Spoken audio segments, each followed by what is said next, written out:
Hello my foodies, welcome back to Kalyani style cooking. तर श्रावण महिना चालू आहे आणि आपल्याला तीच भाजी खाऊन कंटाळा आला असेल तर ही भाजी नक्की ट्राय करून बघा. मशरूम मसाल्याची रेसिपी आहे, खूप मटणासारखी लागते. तर ही भाजी कशी करायची चला बघूया या व्हिडिओमध्ये. तर इथे मी मशरूम घेतले आहेत, त्याला मी चांगलं स्वच्छ 2 ते 3 वेळा धुवून घेतलं आहे. त्याचे जे डर्ट आहे ते आपल्याला काढून घ्यायचे बघा, अशी सुरीच्या साहित्याने. आणि ह्यालाच आपण चांगलं धुवून मधून एक काप करायचा आहे. मधून कापून झालेले आहे. तर इथे मी मॅरिनेशनची तयारी करून घेते. तर इथे मी 2 टेबलस्पून दही घेतली आहे. त्याच्यामध्ये 1 टीस्पून आपल्याला घ्यायचं आहे लाल तिखट आणि हाफ टीस्पून घ्यायचं आहे हळदी पावडर. त्याच्यामध्येच मी आलं लसूण आणि कोथिंबीरची पेस्ट घालून घेते आणि आपल्या मशरूमचा फ्लेवर छान लागेल. आणि त्याच्यामध्येच हाफ टीस्पून मी मीठ घातलं आहे. ह्याला मिक्स करून घ्यायचं आहे आणि जे आपले मशरूम आहे ते आपण ह्याच्यामध्ये घालून चांगलं मिक्स करून घेऊया.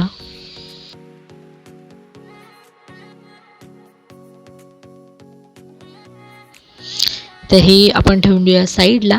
आणि इथे मी 2 टोमॅटो घेतलेत, त्याला मी मिक्सरमध्ये चांगलं ग्राइंड करून घेणार आहे ग्रेव्हीसाठी.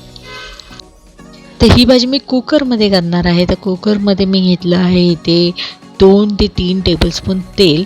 तेल चांगलं गरम झालं की त्याच्यामध्ये आपल्याला घालायचे थोडे खडे मसाले आणि जो पण आपल्याकडे अवेलेबल असेल खडा मसाला तुम्ही ह्याच्यामध्ये थोडा घालू शकता.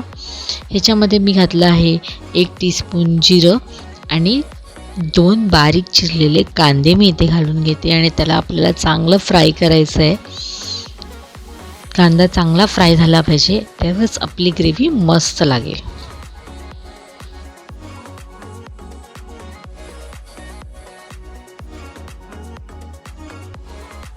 इथे कांदा ब्राऊन झालेला तर मी ह्याच्यामध्ये 1 टीस्पून आलं लसणाची पेस्ट घालून घेतली. त्याच्यामध्ये कोथिंबीर पण मी ॲड केली होती पेस्ट करताना. जे देठं असतात ते मी ह्याच्यामध्ये ग्राइंड करून घेतले होते.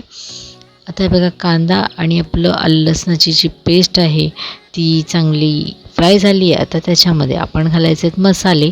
तर इथे मी 1 टीस्पून लाल तिखट, 1 टीस्पून गरम मसाला पावडर आणि 1 टीस्पून धणे जिरं पावडर घातलं आहे आणि थोडीशी हळद घातली आहे मी. आणि ह्याला चांगलं मिक्स करून घेऊया. मसाले चांगले मिक्स झाले की त्याच्यामध्ये आपल्याला घालायचं आहे मशरूम जे आपण मॅरिनेट करून ठेवलं होतं.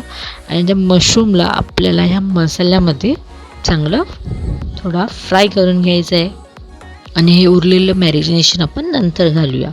तर इथे मी हे मशरूम जे आहे ते चांगले याच्यामध्ये फ्राय करून घेते. 1 ते 2 मिनटं आपल्याला ह्याला फ्राय करून घ्यायचं आहे.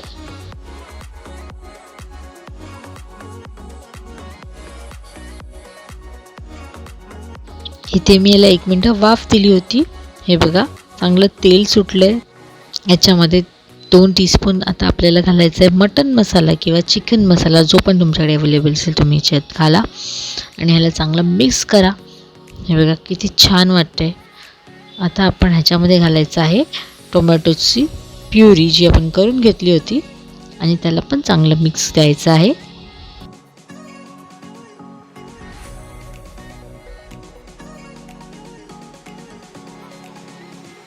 इथे मी चवीपुरतं मीठ घालून घेते आणि जे मगाशी आपलं मॅरिनेशन उरलं होतं थोडंसं ते पण ह्याच्यात घालून घेते. आणि आपल्याला ही ग्रेव्ही कशी थिक हवी आहे किंवा थोडी पातळ हवी आहे तसं पाणी आपण ह्याच्यामध्ये ॲडजस्ट करून घालू शकतो.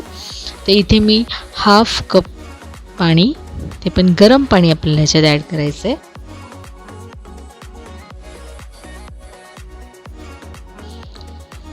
आता याच्यावर झाकण ठेवून आपण 2 शिट्या काढून घ्यायच्या आहे आणि 2 शिट्या झाल्या की आपली ग्रेव्ही एकदम रेडी असणार आहे. हे बघा प्रेशर झाले रिलीज आणि मी करते ओपन आपलं कुकर आणि बघा किती छान आणि यमी वाटते ना ही भाजी. तर ही भाजी नक्की करून पहा, खूप छान लागते.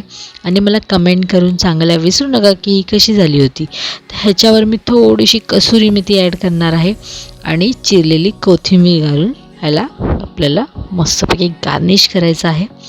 आणि खरंच खूप यमी ही रेसिपी होणार आहे. तर नक्की ट्राय करून बघा. आणि माझा व्हिडिओ आवडला तर लाईक करा आणि फ्रेंड्ससोबत शेअर करायला विसरू नका. तर हा व्हिडिओ बघण्यासाठी तुमचा खूप खूप मनापासून धन्यवाद. पुन्हा भेटूया माझ्या नेक्स्ट व्हिडिओमध्ये. बाय.